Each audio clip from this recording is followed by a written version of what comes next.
दोस्तों नमस्कार, मैं आपका दोस्त मनोज कुमार मिश्रा, एक फिलोसोफर और एस्ट्रोलॉजर। जैसा कि आप सभी लोग जानते हैं कि मैंने लग्न के ऊपर अपनी पूरी एक सीरीज 12 की 12 लग्नों पर वीडियो बनानी स्टार्ट की हुई है। तो मैं आप सभी लोगों का अपने YouTube channel astro aura world पर स्वागत करता हूं और आप सभी लोगों से ये रिक्वेस्ट करता हूं कि यदि आप मेरे चैनल पर नए हैं तो चैनल को सब्सक्राइब करें और लग्न की हर वीडियो को देखें और उसको लाइक करें। तो आज हम लोग चर्चा करेंगे मिथुन लग्न वालों के बारे में कि ये लोग कैसे होते हैं। तो अब हम लोग निकालते हैं मिथुन लग्न। तो देखिए, लग्न का मैंने आपको सिस्टम बता रखा है कि जो बीच वाला अंक होता है वो लग्न, जो भी अंक पड़ा है इसमें 3 नंबर पड़ा हुआ है, तो यहाँ नंबर 3 पढ़ने का मतलब क्या है, जैमिनी यानी मिथुन लग्न। और राशि कौन सी होती है, अगर मान लीजिए इस व्यक्ति का 7वें नंबर पर चंद्रमा पड़ा होगा तो इसकी राशि कौन सी हो जाएगी, तुला राशि हो जाएगी। इस तरीके से हम लग्न और राशि में भी अंतर करते हैं। तो लग्न से ही सारा गोचर चलता है और लग्न से ही सारे ग्रहों को हम लोग देखते हैं कौन सा ग्रह क्या वर्क कर रहा है। तो यहाँ चर्चा हो रही है केवल लग्न के बारे में। अभी हम किसी ग्रह के बारे में चर्चा नहीं कर रहे, कौन सा ग्रह कहाँ बैठा है उसकी बात नहीं कर रहे। नेचुरल सिग्निफिकेंट क्या है, मतलब अगर 3 नंबर आपके लग्न में लिखा हुआ है तो आपकी लग्न कौन सी हुई, मिथुन। फिर 4 नंबर दूसरे सेकंड हाउस में चला जाएगा, 5th में 5 नंबर 3 नंबर में चला जाएगा। तो इस तरीके से जैसे जैसे भाव आगे बढ़ते चले जाते हैं हम इस पूरे लग्न का विश्लेषण करते हैं। तो इस पूरी लग्न को समझने से पहले आपको एक अंक बहुत अच्छे से समझना पड़ेगा कि इसको कहते हैं हम 36 का आंकड़ा। हर चीज में 36 का आंकड़ा ये शो करती है मिथुन लग्न। अब ये बात मैं क्यों कह रहा हूं, ये वीडियो के अंत में मैं आपको समझाऊंगा कि ये 36 का आंकड़ा क्या है मिथुन लग्न का। तो वीडियो को अंत तक देखिए और हर बात को बहुत ध्यान से समझिए। देखिए, जब हम बात करते हैं लग्न की तो सबसे पहले लग्न मिथुन, तो मतलब लग्न यानी कि मैं स्वयं सेल्फ, मैं देखने में कैसा होऊंगा, किस टाइप का होऊंगा। तो ये इसका राजा कौन है, इस लग्न का मालिक कौन है, बुध। और बुध को हम लोग क्या कहते हैं, युवराज।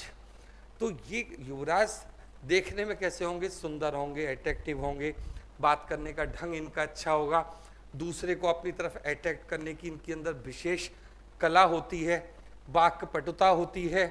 हाँ, कभी कभी क्या होता है कि ये बात करने में थोड़े से झिझकते हैं, अपनी बात रखने में झिझकेंगे, सोचेंगे कि कोई सामने वाला आए मेरे से कुछ बोले तब मैं आगे बात करूं। इस टाइप की इनकी थोड़ी सी टेंडेंसी होती है, प्रवृत्ति होती है। तो ये हुआ इनके पहले वाले घर का हाल। अब सेकंड नंबर पर जब हम सेकंड भाव में चलते हैं तो सेकंड भाव में नंबर क्या पड़ा हुआ है, 4 नंबर। और ये 4 नंबर किसको रिप्रेजेंट करता है, चंद्रमा को रिप्रेजेंट करता है, कर्क राशि को रिप्रेजेंट करता है। और अगर हम इन जर्नल देखते हैं, जैसे काल पुरुष की मैंने आपको एक मेष लग्न की कुंडली के बारे में बताया था कि सेकंड हाउस में चंद्रमा की एनर्जी वैसे भी उच्च की होती है। तो यहाँ पर क्या है इनका कुटुंब भाव, बहुत ध्यान से समझने की बात है। ये लोग जब सेकंड हाउस की बात करते हैं ना तो कुटुंब ही इनकी शक्ति है। कुटुंब में सारे लोग आते हैं, ये बात मैं आपसे कह चुका हूँ, बहन है, भाई है, मम्मी पापा चाचा ताई जी ताऊ जी सभी लोग आते हैं कुटुंब में। सेल्फ भी होते हैं, मतलब एक छोटा परिवार भी होता है, वो सब कुटुंब में ही आते हैं, दादा दादी वगैरह सब कुटुंब। अब इन लोगों का जो वे ऑफ टॉकिंग है ना, बात करने का जो ढंग है, ये है ड्यूल राशि, मतलब डबल। मिथुन का मतलब ही यहाँ ये है, इसका जो साइन है वो कैसा है, एक स्त्री और एक पुरुष। तो ये इस तरीके की नेचर के व्यक्ति होते हैं कि जब भी कोई बात कहेंगे तो उसका डबल मीनिंग होगा। और वो डबल मीनिंग जब अपने कुटुंब में किसी की चर्चा करेंगे तो इतनी जबरदस्त ढंग से उसकी क्रिटिसाइज करेंगे कि उसके दिल तक उसकी बात लग जाएगी। मतलब ये किसी की बात को नीचा करने में कोई कसर नहीं छोड़ते, या ये कहें कि किसी की क्रिटिसाइज मतलब बुराई करने में बिल्कुल भी कसर नहीं छोड़ते। चाहे इनका भाई हो, बहन हो, मम्मी हो, पापा हो, कोई भी हो, इनका कोई भी रिलेशन हो, कुटुंब में चाचा हो, चाची हो, ये ऐसी बात कह देते हैं कि जो उनके दिल तक चुभ जाती है। तो ये होते हैं मिथुन लग्न वाले लोग। इनका सेकंड हाउस, इनकी शक्ति भी है, इनकी जो डिसीजन मेकिंग पावर है वो क्या है। अभी कह देंगे मम्मी से आप ये काला काम करने, कोई काम है तो उनके ऊपर टाल देंगे, आप करके दे दो। पापा है, पापा से कह देंगे, भाई है, भाई से कह देंगे। अब अगर वो काम ठीक हो गया तो मैंने किया है, और अगर वो डिसीजन गलत हो गया तो आप समझ लीजिए कि लड़ाई का जड़ बन गई। पूरी तरीके से उसको नीचा दिखाने में ये कसर नहीं छोड़ते। इस वजह से ये लोग क्या करते हैं, ऐसे ऐसे ऐसे शब्द बोल देते हैं जो सामने वाले को दिल तक आघात कर जाते हैं। और इनकी शक्ति भी यही है। अगर आप ये सोचोगे कि ऐसे व्यक्ति को क्या है कि भाई अगर इतने बुरे इनके घर वाले तो घर छोड़ के चले जाओ, नहीं तो इनकी तरक्की बंद हो जाएगी। इसका क्या मतलब, उनके साथ भी रहना है और उनको नीचा भी दिखाना है। इस तरीके की प्रवृत्ति होती है मिथुन लग्न वालों की। तो अगर इनका शक्ति स्थान है और यहाँ पर क्या है कि मन का स्थान है, तो जब मन आप किसी का दुखी कर दोगे तो इनको एक सुख की अनुभूति होती है। इस तरीके से ये कार्य करते हैं सेकंड हाउस में। और सेकंड हाउस किस लिए मैंने इतना डिटेल में आपको बताया, वो वाणी का हाउस होता है, बोलने का ढंग होता है।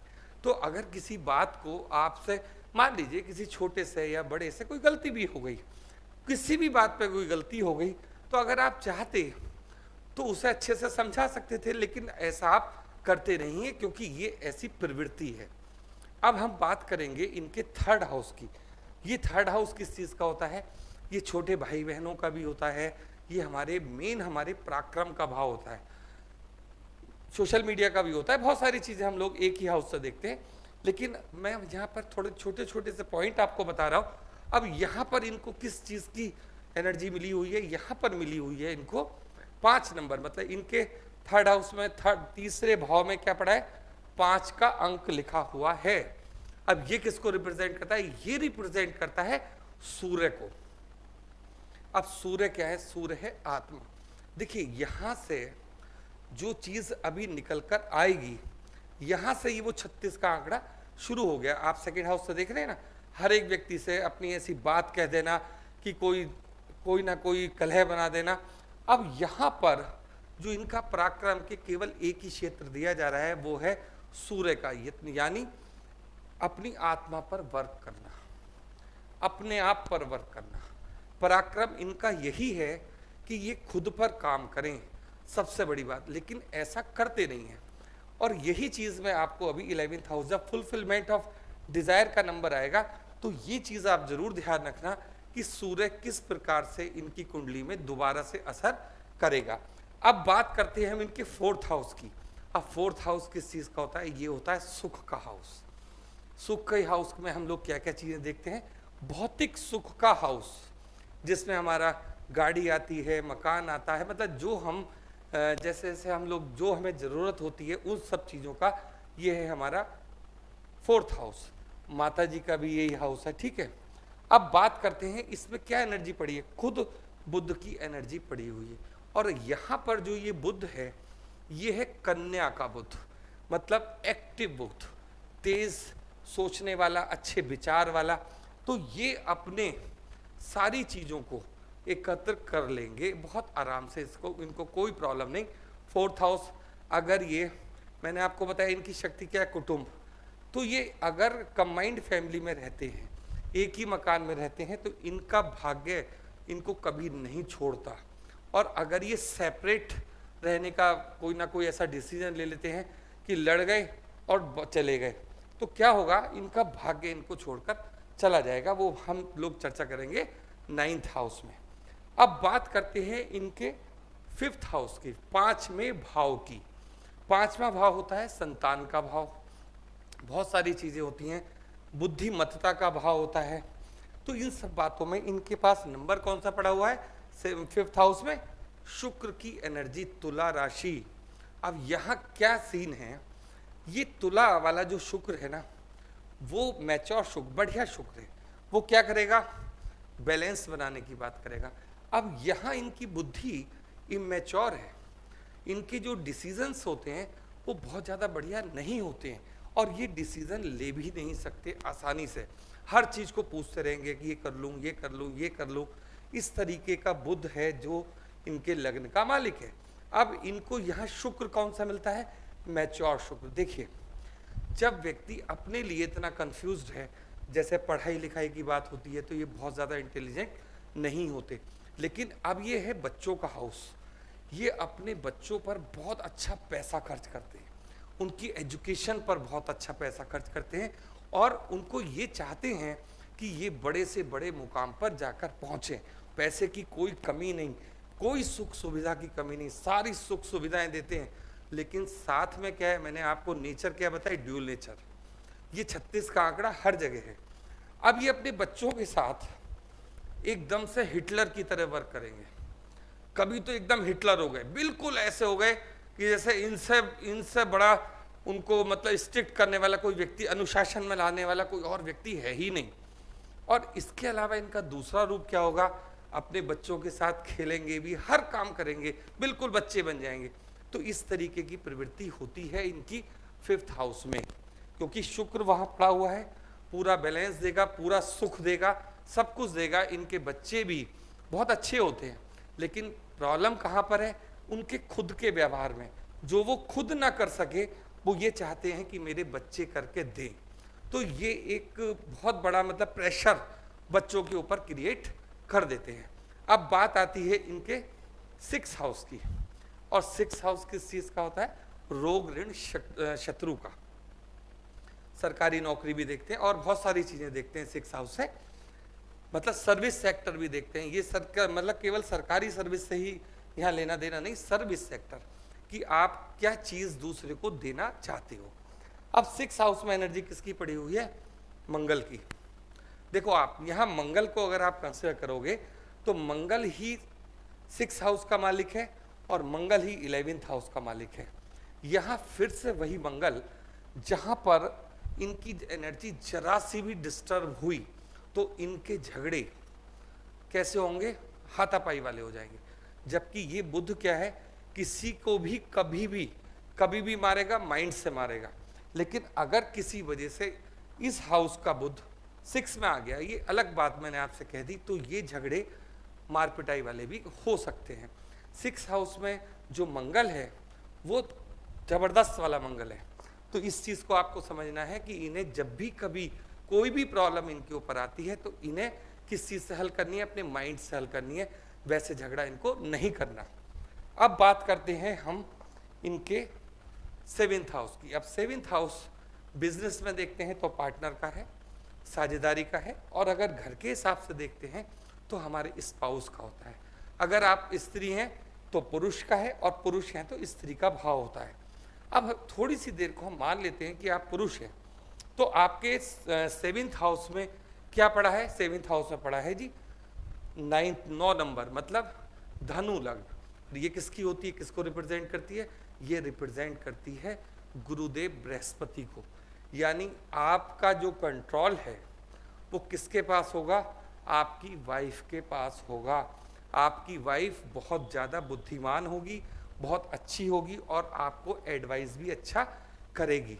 लेकिन समस्या क्या है, क्योंकि आप तो बुद्ध हैं, और किस टाइप के, इमेच्योर बुद्ध हैं, तो आप हमेशा उसको ये समझाते रहोगे ये तो मेरे से आता है, तुम मुझे कुछ नई बात कहाँ बता रही हो, ये तो मैं कर लूँगा।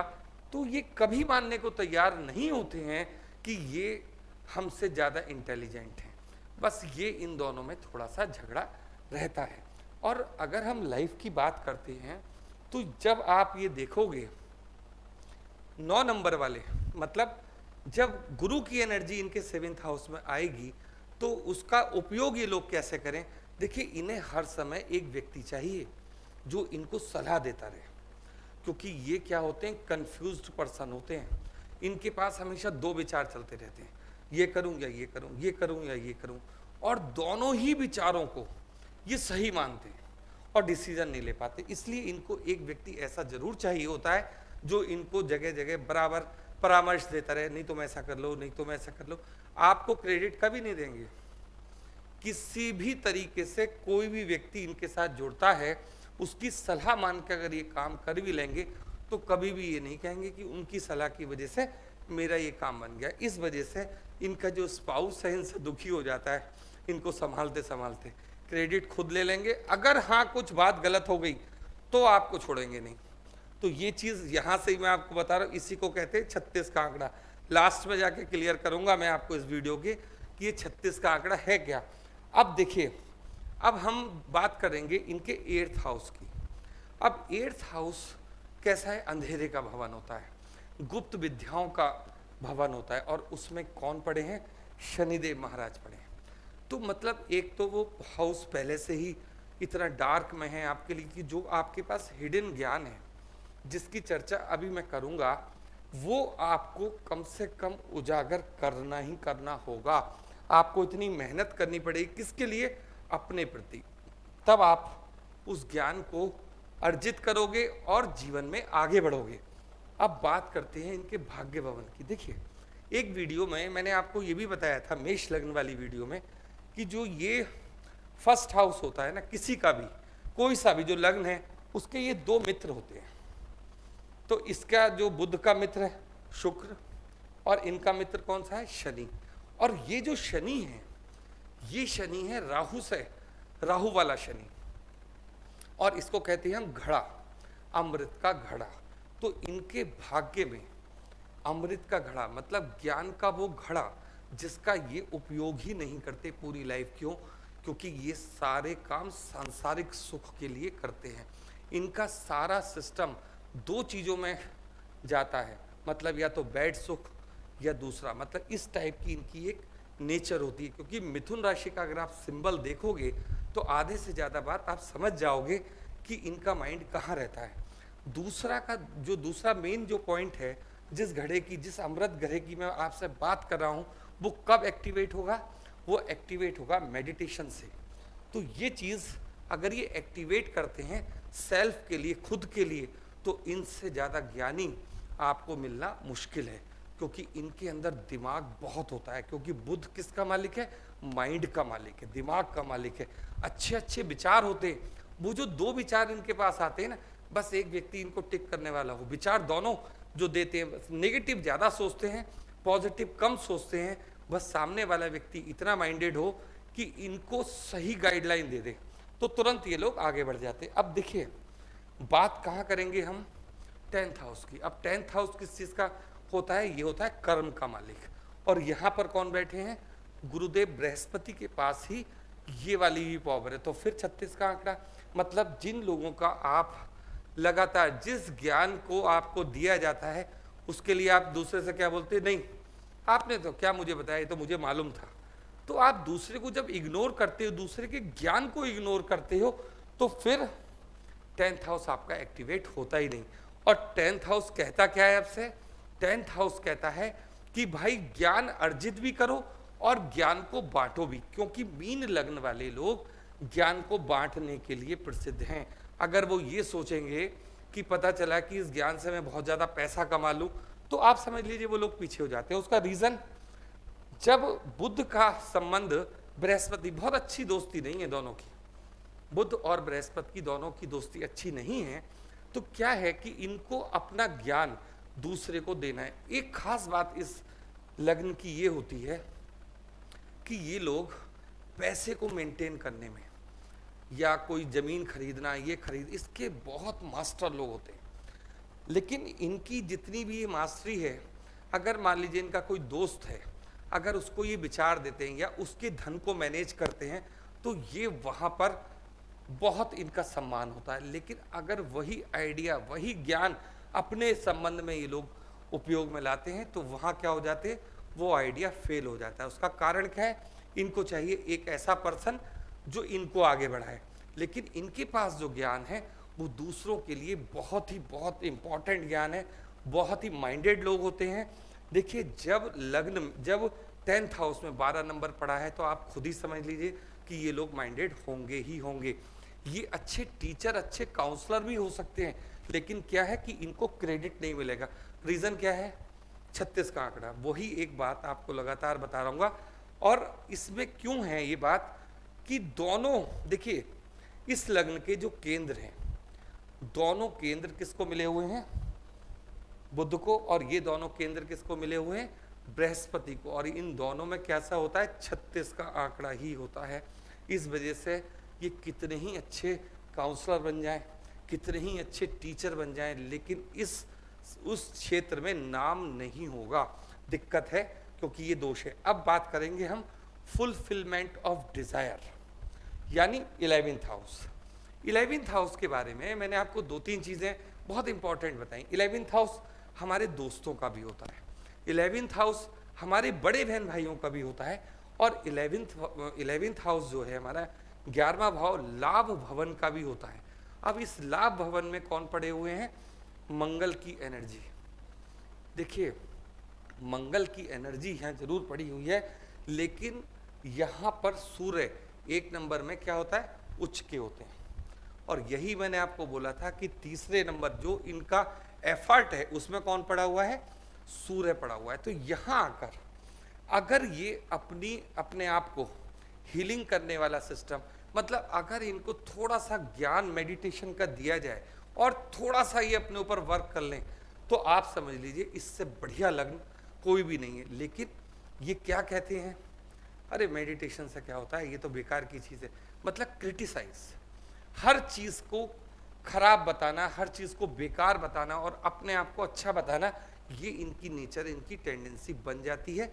तो जो ज्ञान इनको मिलना है, अगर वो ज्ञान इनको नहीं मिला इनके विचार के कारण, तो ये क्या है, संसार को तो बहुत कुछ देकर जाएंगे लेकिन अपने लिए जीरो रहेंगे। इसलिए फुलफिलमेंट ऑफ डिजायर में यहाँ पर 1 नंबर दिया गया है। आप इस बात को समझिए, मंगल की ऊर्जा प्लस सूर्य का, मतलब सूर्य पे वर्क, आत्मा के ऊपर वर्क, अगर ये सेल्फ के लिए, खुद के लिए कुछ थोड़ा सा काम करेंगे, समय निकालेंगे, तो ये लोग बहुत बढ़िया होंगे। अब बात करते हैं इनके 12th हाउस की। देखिए जब आप 12th हाउस में जाते हो, तो मैंने आपको ये भी बोला है कि 12th हाउस में बहुत सारी चीज़ें ऐसी पड़ी होती हैं कि जिनका हम पूरी जिंदगी में इस्तेमाल बिना किए चले जाते हैं। अब इनको क्या एनर्जी मिली है, यहाँ मिली है दोबारा से शुक्र की एनर्जी। शुक्र की एनर्जी मिली है, तो अब क्या होगा, अच्छा इसके अलावा 12th हाउस मैंने आपका लॉस ऑफ, मतलब अपनी बॉडी का भी होता है, ठीक है। अब ये लोग क्या करेंगे, रोज आपसे कहेंगे आज से मैंने मीठा बंद कर दिया, ठीक, 3 दिन बाद फिर मीठा शुरू, आज से मैं रोज जिम जाऊंगा, लेकिन क्या होगा, वो नहीं होगा, क्योंकि वो लॉस का भवन है। ये कितना ही सोचें अपने बॉडी को मेंटेन करने के सिस्टम में, ये नहीं कर पाएंगे। उसका रीजन है वहां आ गया शुक्र, वो रस प्रधान राशि है जो है ये यहाँ। तो ये कितना ही जिम जाए, कितना ही दौड़े, इनका ये 8 दिन 7 दिन से ज्यादा कभूत नहीं होता।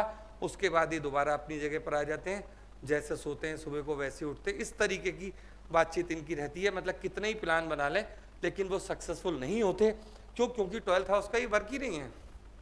इस वजह से ये लोग कितना ही सोचते रहें, बार बार अपनी हेल्थ के प्रति बहुत सोचते हैं कि मैं और अच्छा लगूं, सुंदर लगूं, क्योंकि बुद्ध की वो है ना, जितनी बार जाएंगे कंघा करेंगे, जितनी बार जाएंगे शीशे को देखेंगे, वो सारी चीजें किस में है, बुद्ध में है ना। तो इस प्रकार से वहां जो 12th हाउस है वो शरीर के ऊपर बहुत ज्यादा वर्क आपको नहीं करने देगा, ना दौड़ लगाने देगा, ना योगा करने देगा, ना मेडिटेशन करने देगा। तो यहां पर ही मैं आपसे बोलूंगा कि 11th हाउस, जब फुलफिलमेंट ऑफ डिजायर, तुम चाहते क्या हो, तो फुलफिलमेंट ऑफ डिजायर में ही यदि आपका कोई बड़ा भाई बहन इस तरीके के रिश्ते में, या फिर कोई दोस्त इस तरीके की किसी की भी एक अगर आप एडवाइस मानते हो, मेडिटेशन फील्ड में आते हो, वो वही मेडिटेशन, वैसा मेडिटेशन नहीं कि जो पता चला बैठे बहुत देर तक, नेचुरल मेडिटेशन। तो इस तरीके से आपको यहाँ 11th हाउस में वर्क करना है। लेकिन अगर आपने प्लान किया कि मैं ऐसा करूंगा, मैं ऐसा मेडिटेशन करूंगा, तो वो 12th हाउस आपको नहीं करने देगा। इस वजह से मैं कहता हूं कि हर लग्न का मेडिटेशन अलग होता है, हर लग्न का रास्ता अलग होता है, किस तरीके से उसको आगे लेके जाना है ये एक रिसर्च का सब्जेक्ट होता है। तो ये मैंने पूरी तरीके से आपसे इसकी बात करी। अब बात करते हैं 36 के आंकड़े की। ये 36 का आंकड़ा क्या था, देखिए मिथुन लग्न वाले जब तक 36 साल को क्रॉस नहीं करते अपने जीवन में जब तक ये इमेच्योर ही रहते हैं। कोई भी इनको लड़की दिख गई, अगर ये पुरुष हैं तो ये उनको अच्छी लगने लगेगी, अगर ये मान लीजिए लड़की हैं तो कोई लड़का दिखने लगा, मतलब इनके सारे विचार एकदम डिस्टर्ब होते हैं, बिल्कुल पूरी तरीके से डिस्टर्ब होते हैं। तो 36 का आंकड़ा क्या है, जा तो रहे हैं किसी अच्छे काम को बनाने के लिए और पता चला बीच में डिस्टर्बिंग एलिमेंट आ गया तो इनका माइंड डाइवर्ट हो जाता है। 36 का आंकड़ा हो गया। अब अगर जब तक ये 36 साल के नहीं होते 8th हाउस में वर्क नहीं कर सकते, ये भी हो गया। दूसरी बात ये कि देखिए इस लग्न को, इस पूरी लग्न को केंद्र का दोष लगा हुआ है, मतलब 2 हाउस बुध के पास है और 2 हाउस बृहस्पति के पास है। ना तो आप बहुत अच्छे वक्ता हो पाओगे, ना ही आप बहुत अच्छा ज्ञान अर्जित कर पाओगे, ना ही आप बहुत ज़्यादा सुख सुविधाओं को भोग पाओगे। किसी भी सुख सुविधा को इकट्ठा करना आपकी नेचर जरूर है, आप उसको इकट्ठा भी कर लोगे, लेकिन जो सुख की अनुभूति है वो आपको जिंदगी में नहीं होती। इसी को कहते हैं 36 का आंकड़ा। इसलिए कहता हूं कि केंद्र के भाव की तरफ ज्यादा वर्क ना करके ये भाव, इन पे वर्क कीजिए। ये जो बाहर के हाउस है, आप ज्यादातर केंद्र में मत आइए। जो भी काम करना है जैसे मेडिटेशन में प्रोग्राम मत बनाइए, तुरंत आइए, तुरंत ज्वाइन कीजिए और चले जाइए, और उसका कोई टाइम भी ना हो।